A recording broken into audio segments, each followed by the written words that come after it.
انہی موصوف کو جو نہ قاضی ہیں نہ فائز ہیں کسی منصب پہ، نہ عیسیٰ ہیں. ایک وہ لطیفہ ہے نا کہ میری آڑیاں جانیاں دیکھ، تو ان کی آڑیاں جانیاں ہی تھیں وزیر اعظم کو بھی، اور یہ اسمبلی میں ترمیم لانے والوں کو بھی، اور جنہوں نے جو لوٹے بنے ہیں ان کو بھی تاریخ سیاہ روپ میں یاد رکھے گی. دیکھیں، حکومت تو نالائقوں کی ہر پڑھے لکھے سے پریشان ہوگی.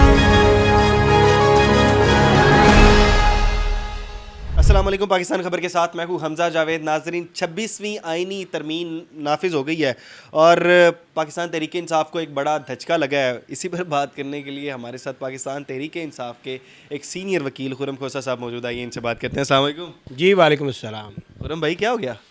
کچھ بھی نہیں ہوا. دھچکا تو حکومت کو لگا. دھچکا ان کو اس لیے لگا کہ جو وہ چاہ رہے تھے کہ ایک علیحدہ عدالت بنائے، وہاں پہ ایک ریٹائرڈ جج کو جو ہے چیف جسٹس، اور یہ انہی موصوف کو جو نہ قاضی ہیں نہ فائز ہیں کسی منصب پہ، نہ عیسیٰ ہیں، کہ ان کو وہ بٹھا دیں وہاں پر، اور وہاں پر وہ بیٹھ کر وہی کریں جو ادھر کر رہے ہیں. تو وہ ایک وہ لطیفہ ہے نا کہ میری آڑیاں جانیاں دیکھ، تو ان کی آڑیاں جانیاں ہی تھیں جو کہ اب یہ 25 کو جا رہے ہیں. اتنی بڑی بڑی تقریریں ہیں کہ ہم جیت گئے ہیں. بہت اچھی بات ہے، تقاریر کرنے میں کوئی حرج نہیں ہے. اس پورے جو یہ ایکسرسائز کی گئی، اس میں جمہوریت ہاری ہے، اس میں آئین ہارا ہے، اس میں آپ کا نظام ہارا ہے. آپ یہ دیکھیے کہ یہ ترامیم جو انہوں نے کی ہیں اور جس اجلت میں کی ہیں، اور جس طریقے سے ان کے سپوکس مین آ کے کہہ رہے ہیں کہ ہم نے بڑی ڈیبیٹ کی. آپ دکھا دیں کہاں ڈیبیٹ ہوئی. آپ نے ایک رات پہلے بھی 11 بجے تک بٹھایا لوگوں کو، پھر اگلے دن یہ اب جو آپ نے کیا، یہ کیا کیا، یہ کسی کو پتہ ہی نہیں تھا. کہتے ہیں ہمیں تاریخ یاد رکھے گی. یہ تاریخ ان کو سیاہ حروف میں یاد رکھے گی انشاءاللہ. اس لا منسٹر کو بھی، اور یہ اس وزیر اعظم کو بھی، اور یہ اسمبلی میں ترمیم لانے والوں کو بھی، اور جنہوں نے جو لوٹے بنے ہیں ان کو بھی تاریخ سیاہ حروف میں یاد رکھے گی. یہ کیا مذاق ہے آپ بنا رہے ہیں. ایک اب آپ کہتے ہیں کہ ایک بینچ ہوگا، ٹھیک ہے نا. اب اس بینچ کے لیے جو آپ ججز کہہ رہے ہیں مختص کیے جائیں گے، وہ پارلیمانی کمیٹی کرے گی. وہ پارلیمانی کمیٹی جب کرے گی، اس کا پرنسپل تو آپ نے یہ دے دیا کہ ان ججز میں سے جو سینئر موسٹ ہوگا وہ اس کو ہیڈ کرے گا. یہاں پہ آپ کہتے ہیں کہ chief justice of Pakistan senior most نہیں ہوگا، یا 3 میں سے ایک جس کو ہم پسند کریں گے کر دیں گے. یہ سیلف کانٹراڈکٹری انہوں نے ایک جو یہ ترمیم بنائی ہے. یہ میاں نواز شریف اور ان کی پارٹی نے جب بھی کوئی قانون بنایا ہے، انہی کے گلے پڑا ہے، اور انہی کو اس میں مصیبت پڑی ہے. جب انہوں نے اے ٹی اے میں ترامیم کی، جلوس جلسے اور اس کو بنا دیا ہے، تو اس کے بعد میاں صاحب جب خود ہائی جیکنگ میں گئے تو ان کو سمجھ آئی کہ یہ میں نے کیا کیا ہے. یہ اس ملک کے ساتھ ایک تماشا کر دیا گیا. اب آپ ایج کہہ رہے ہیں کہ جی 40 سال کر دیں گے ہائی کورٹ کی ایلیویشن کے لیے.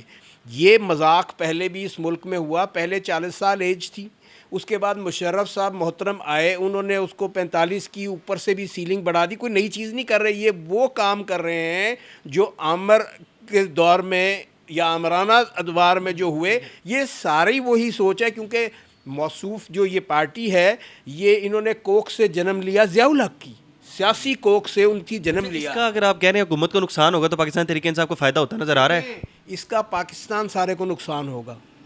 اس کا آپ کو جب یہ آگے چلے گا سلسلہ، اور جو آپ نے پولرائزیشن کر دی ہے جوڈیشری کے اندر، جو آپ کا مشن تھا 90 کی دہائی میں، جب آپ نے 2 سپریم کورٹیں لگائیں، جب آپ نے حملہ کروایا سپریم کورٹ کے اوپر، آپ کا وہ نامکمل مشن آپ لے کے چلتے رہے. آپ کے دل میں وہ کینے کی طرح رہا، اور اب آ کے آج آپ اس کو جو ہے ایک آئین کے اندر پیبند کاری کر کے اس کو لے کے آ رہے ہیں. فائدہ ہو رہا ہے پاکستان تحریک انصاف کو نظر آ رہا ہے. میں آپ کو بتاؤں کہ اس کا کسی کو فائدہ نہیں ہوگا. یہ نقصان غلط فہمی میں ہے کسی. یہ کسی کو فائدہ نہیں ہوگا اس کا. یہ اگر اس سے کوئی فائدہ آج وقتی لینا چاہ رہے ہیں تو اس کا جو لارجر سکیل کے اوپر پاکستان کو نقصان ہوگا. اور جس طریقے سے عدلیہ پولرائزیشن کا شکار ہوگی، اور جیسے وہ بٹے گی، جیسے ان کے اندر ایک دوسرے کے لیے نفرت آئے گی.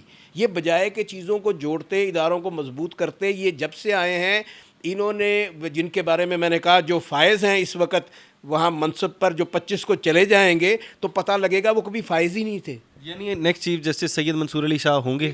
اس کے علاوہ آپ کے پاس چارہ کون سا ہے؟ آپ کیا سینئر دیکھیں، میں نے وہی ابھی آپ کو بتایا کہ سیلف کانٹراڈکٹری جو انہوں نے کیا، کہ وہ تو بینچ جو بنے گا آئینی، اس میں سینیورٹی والا آٹو بن جائے گا، خود بخود بن جائے گا. تو وہاں کیا پرنسپل اور یہاں کیا پرنسپل، اس سے ان کی میلیفائڈ نظر آ رہی ہے، اس سے ان کی بدنیتی نظر آ رہی ہے. کیا بن گیا؟ بالکل بن گیا. اور یہ ساری جتنی ترامیم کر رہے ہیں، یہ سیلف کانٹراڈکٹری ترامیم ہے. آپ اگر تو یہ مینڈیٹ لے کے آئے ہوتے